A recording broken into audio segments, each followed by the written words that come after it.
আসসালামু আলাইকুম viewers, welcome to my new video. আজকের এই ভিডিওতে আমি আপনাদের সাথে আলোচনা করব মাইক্রোসফট অফিসের পাওয়ার পয়েন্ট নিয়ে। তো প্রথমেই আমরা চলে যাই পাওয়ার পয়েন্ট ওপেন করার জন্য। তো পাওয়ার পয়েন্ট ওপেন করার জন্য প্রথমে আমরা উইন্ডোজ থেকে পাওয়ার পয়েন্টটি সার্চ করে নিচ্ছি। তো এই তো আমাদের পাওয়ার পয়েন্ট চলে আসলো। তো পাওয়ার পয়েন্টটা এই ফাইলটা পাওয়ার পয়েন্ট সফটওয়্যারটি আসার পর এখান থেকে আমরা দেখতে পাচ্ছি যে এরকম একটা ইন্টারফেস। আজকে আমি আপনাদেরকে শেখাবো PowerPoint 2016 থেকে। তো আপনাদের যার যেই ভার্সনটি রয়েছে সেই ভার্সনে আপনারা ওই রকমভাবে কাজ করে নেবেন।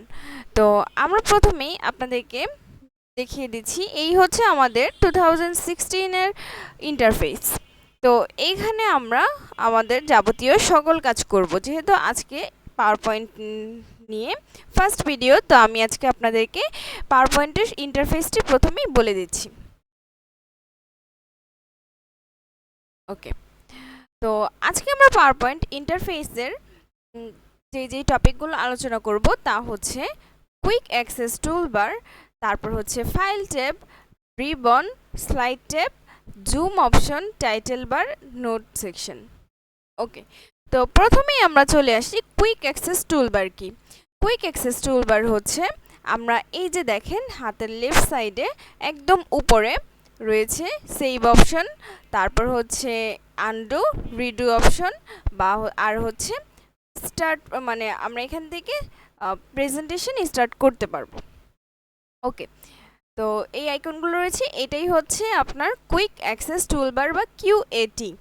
তো এই অপশনটি আমরা দেখতে পাই 2007-এর পর থেকে, তার আগে এই অপশনটি ছিল না। ওকে, তারপর আমরা দেখতে পাচ্ছি ফাইল ট্যাব। তো এই যে দেখেন, এই যে এটা হচ্ছে ফাইল ট্যাব, এটা হচ্ছে ব্যাকএন্ড। তো আমরা এখানেও আমাদের যাবতীয় সকল কাজ করতে পারি। এই যে এখানে রয়েছে অ্যাকাউন্ট অপশনেও রয়েছে এখানে। তো সেটা নিয়ে আমরা পরবর্তীতে বিস্তারিত আলোচনা করব।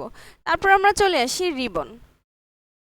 রিবনে আসার পর আমরা এখানে দেখতে পাচ্ছি home tab, insert, design, transaction, তারপর অ্যানিমেশন এক্সেট্রা অনেকগুলো ট্যাব রয়েছে।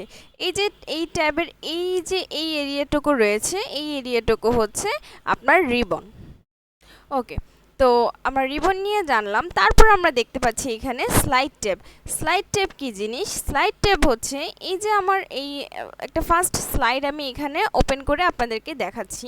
এটা হচ্ছে একটা পেজ এখানে রয়েছে। আমি এখানে আরও যদি নিতে চাই, এই যে দেখেন, আমরা এই ঘরে এনে আমরা যদি মাউসের রাইট বাটন ক্লিক করি, সেক্ষেত্রে আমরা দেখতে পাচ্ছি নিউ স্লাইডের অপশন রয়েছে। আমরা এখান থেকে চাইলে অনেক স্লাইড অ্যাড করতে পারি, বা আমরা হোম ট্যাবে এসে এখান থেকেও আপনার নিউ স্লাইডে ক্লিক করে আমরা আমাদের পছন্দ মতো স্লাইড নিয়ে নিতে পারি। এই হচ্ছে স্লাইড ট্যাব। ওকে, তারপর আমরা দেখতে পাচ্ছি জুম অপশন। জুম অপশনে যে আমরা কি দেখতে পাচ্ছি, এই যে দেখেন, আমরা একদম হাতের রাইট সাইডে কর্নারে নিচে দেখতে পাচ্ছি যে এখানে জুম অপশনের একটি অপশন রয়েছে। আমরা এখান থেকে জুম ইন বা জুম আউট করতে পারি। ওকে, তো এখানে আমরা এটি করলাম। তারপর আমরা দেখতে পাচ্ছি টাইটেল বার। তার আগে আমি আপনাদেরকে আরেকটি কথা বলে দিচ্ছি, জুম অপশন। আচ্ছা, আমরা এখান থেকে আমাদের ধরেন মানে এই পেজে আমাদের কাজ অনেক বেশি করতে হবে, তার জন্য আমাদের আরও বেশি জায়গার দরকার। তো তার জন্য আমরা কি করতে পারি, এই যে ট্যাব রয়েছে, যে কোনো ট্যাবে আপনার এখানে যদি আমরা ডাবল ক্লিক করে দেই, দেখেন এখানে কিন্তু রিবনটা হাইড হয়ে যাচ্ছে। তারপর আবার ডাবল ক্লিক করলে রিবনটা চলে আসতেছে। তো এরকমভাবে আমাদের যদি অনেক জায়গার দরকার হয়, আমরা হচ্ছে এইরকমভাবে হাইড করে নিতে পারি, আবার ডাবল ক্লিকের মাধ্যমে এটা আবার আমরা শো করাতে পারবো। তারপর হচ্ছে টাইটেল বার। টাইটেল বারটি হচ্ছে আমাদের রিবনের একদম উপরে। দেখেন এখানে রয়েছে, আমি আমার এই ফাইলটি সেভ করেছি কোন নামে, কোন টাইটেল দিয়ে, পাওয়ারপয়েন্ট ইন্টারফেস নাম দিয়ে। তো এই জন্য এইটা মানে এই নামেই আমাদের ফাইলটি শো করছে এখানে। তো আমরা বুঝতে পারছি যে আমাদের টাইটেল বার, আমরা যেই টাইটেলটি দিব, যেই নামে আমরা সেভ করব, সেটি একদম উপরে দেখাবে, এটি হচ্ছে টাইটেল বার। আর তারপর আমরা এখানে দেখতে পাচ্ছি নোট সেকশন। নোট সেকশন হচ্ছে এই যে এখান থেকে আমরা এখানে নোট কিছু রাখতে পারবো। অ্যাজ লাইক আমি এখানে লিখলাম দিস ইজ আ নোট। ওকে, তো এইরকমভাবে আমরা এখানে নোট করে রাখতে পারবো আমাদের প্রয়োজন অনুযায়ী। তারপর হচ্ছে নোটের মধ্যে ক্লিক করলে আপনার নোটটি শো করবে, আবার নোটের উপর ক্লিক করলে নোটটি হাইড হয়ে যাবে। এখান থেকে আমরা কমেন্টও এরকমভাবে করে রাখতে পারবো। ওকে, তো এই ছিল আমাদের পাওয়ারপয়েন্ট ইন্টারফেস নিয়ে সকল কিছু। পরবর্তী ভিডিওতে আমরা ডিটেলস আলোচনা করব। আজকের ভিডিও এই পর্যন্তই। আসসালামু আলাইকুম।